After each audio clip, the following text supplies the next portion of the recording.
Саламатсыңарбы окуучулар? Бүгүнкү биздин сабагыбыздын темасы бир өңчө мүчөлөрдөгү жалпылагыч сөздөр жана аларга коюлуучу тыныш белгилер. Бүгүнкү сабакта силер эмнелерди үйрөнөсүңөр? Бир өңчө мүчөлөрдөгү жалпылагыч сөздөр жана аларга коюлуучу тыныш белгилер тууралуу маалымат аласыңар. Сүйлөмдөн жалпылагыч сөздөрдү таап, тыныш белгилерин туура коюуга үйрөнөсүңөр. Сабакка активдүү катышып, тапшырмаларды өз убагында даярдоого үйрөнөсүңөр. Алгач жаңы теманы өткөндөн мурда өтүлгөндөрдү кайталайлы. Биринчи суроо. Этиштин чактарын санап бергиле.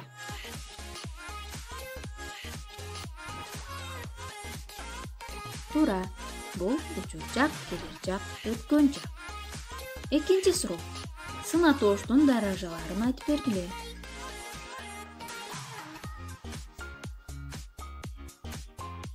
Туура. Жай, салыштырма, күчөтмө, басаңдатма даражасы бар.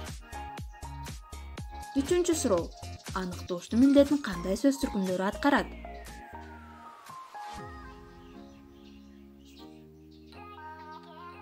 Аныктооштун милдетин сынатооч, санатооч, зататооштор аткарат. Төртүнчү суроо.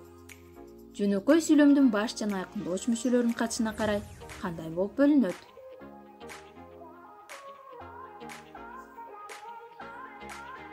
Эң жакшы бул бир тутумдуу жана эки тутумдуу сүйлөмдөр болуп бөлүнөт. Анда жаңы темага өтөлү. Жалпылагыч сөз бул бир өңчөй мүчөлөрдүн маанисин жалпылап жана аларды бириктирип, жандап айтылган сөздөрдү айтабыз.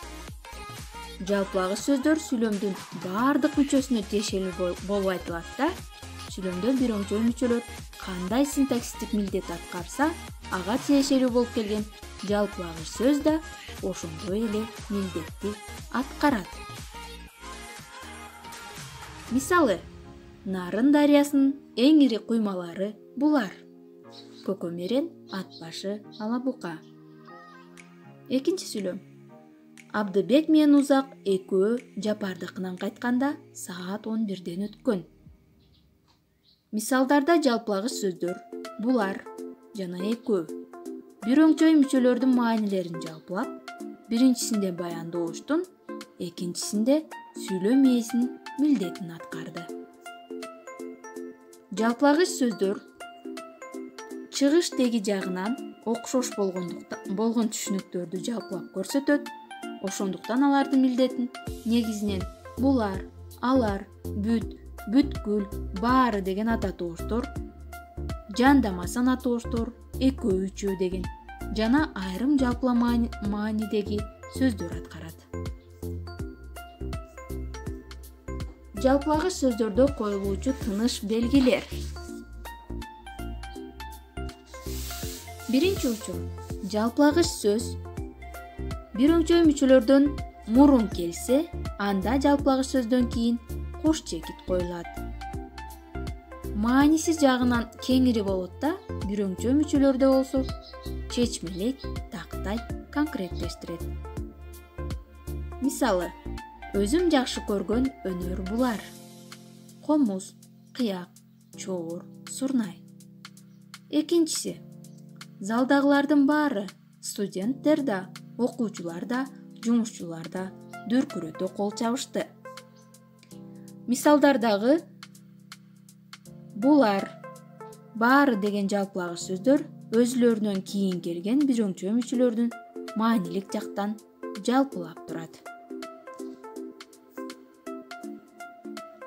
Экинчи.